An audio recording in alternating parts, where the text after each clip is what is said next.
Hi, everybody. It is Tuesday, March 31st. Almost done here. Um, it's been a hard week so far.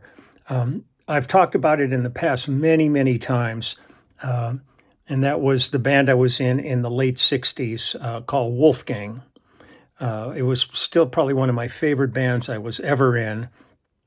We were managed by Bill Graham. And that's why we called the band Wolfgang, because Bill Graham's real name was Wolfgang. And we thought the best way to suck up to management is to name your band after them, more of a vested interest on their behalf. And the band was myself and Warren or Bugs Pemberton on drums, and Bryn Howarth on guitar, Randy Israel Zacuto on guitar, Kevin Kelly on keyboards, and Rick Lancelot on singers. Later, Lenny Lee joined us on vocals. At this point, it's been really tough over the years. We lost Rick Lancelot many years ago, and then a number of years ago, Bugs passed away from cancer. He fought it valiantly, and it's been really hard this week because we lost Randy this week. A couple of days ago to cancer. He put on an incredible battle over the years for it, and we actually thought he might be on a road to recovery, and then it came back with a vengeance and took him out. And I am totally heartbroken over this. He was really one of the founding member of Wolfgang. A great singer, songwriter, guitar player, everything. And he started a company called Mighty Might that was doing replacement guitar parts, and then went on to become a very renowned financial advisor for corporations, handling all of their investments and retirement funds and all that. He was a heavy hitter in that area. He was a man of many talents, and I can't believe he's gone. I just spoke with Kevin, our keyboard player. He and I were planning on going down to San Diego to visit Randy, and we got the news that he was gone. And Bryn moved. He was English, and he moved back to England many years ago, and became an evangelical musician, guitarist, singer, songwriter, and he's got a huge following in England. He still is just a fabulous musician and human being.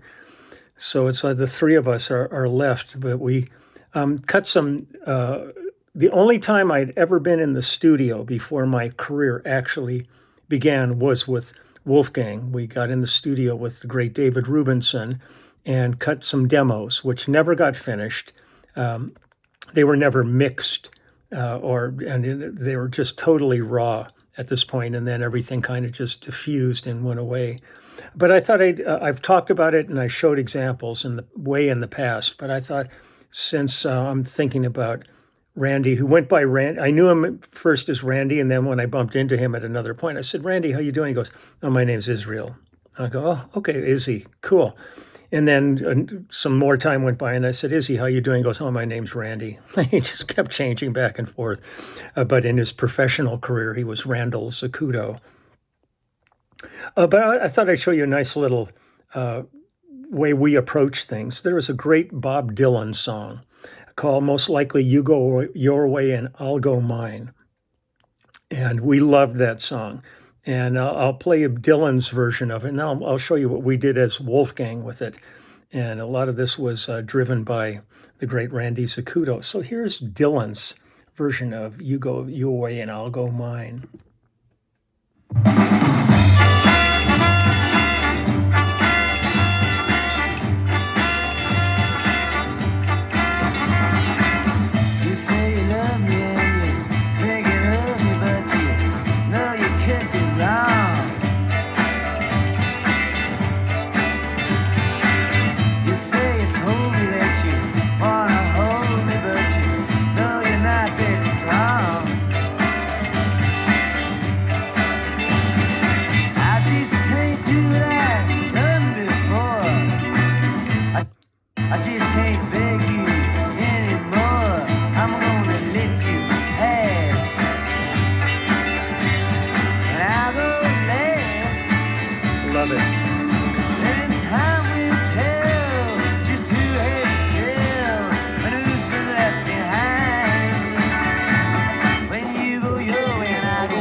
So we loved that. Yeah, we dug that. And so we went on and chose our own way of approaching that song. So this is Wolfgang 1969 demo of You Go Your Way and I'll Go Mine. Here we are.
Randy.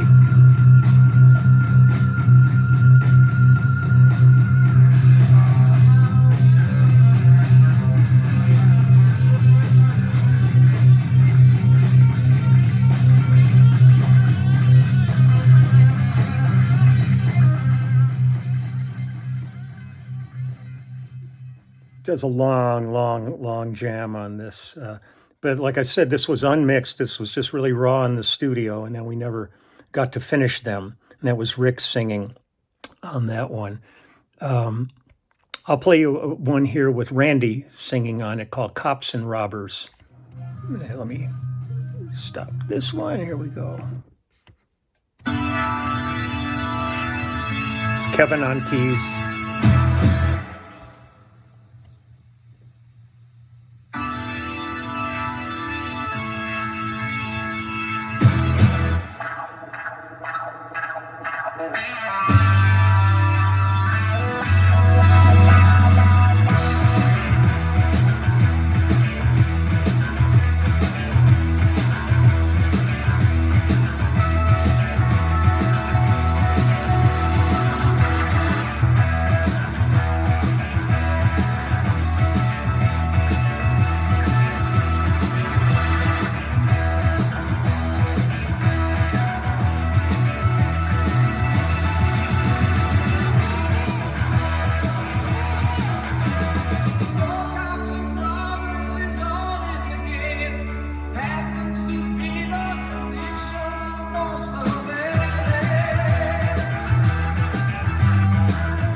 it's a long, long jam on this with Randy and Bryn playing off of each other.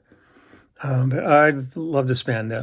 I've talked about it in the past. The first time we ever played on stage together was at Winterland in San Francisco, opening for Led Zeppelin. And it was interesting. This is the music I was playing when I met James Taylor. And suddenly I was playing Fire and Rain and Country Road and things. I mean, it's amazing the journey we travel.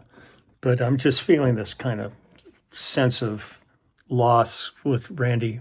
I mean, he was apparently suffering in the end, so I'm grateful that he's no longer in that state, but I'm going to miss him. And it was right after Dash Crofts passed. I remember I was playing with Jimmy Reed at the Golden Bear, and we finished our set, and it was late night, and there was a couple of guys in the audience, and they asked the owner if they could play a couple of songs for him. And they said, sure, it was nice. And it was Seals and Croft before they were Seals and Croft. They were just doing like Irish or English minstrel music. And we all sat there going, oh my God, check these guys out. It was incredible.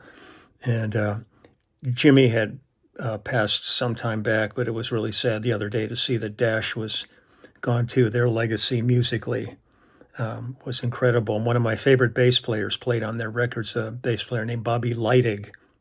That's what stuff that makes me crazy. I see all these, top 10 lists and all that. And it's the same old bunch of guys there's so many great players that never really got any notice on things. And Bobby was one of those. A beautiful, beautiful bass player. And he's gone too. I mean, it's incredible, but I'm just missing Randy. This is really, really heartbreaking that he's gone, but at least we've got our music. And he went on and did more music. He never stopped working. He always had his finger in something, but it was really this world of finance when he got into that really set him apart from most people I knew. He was really good at it.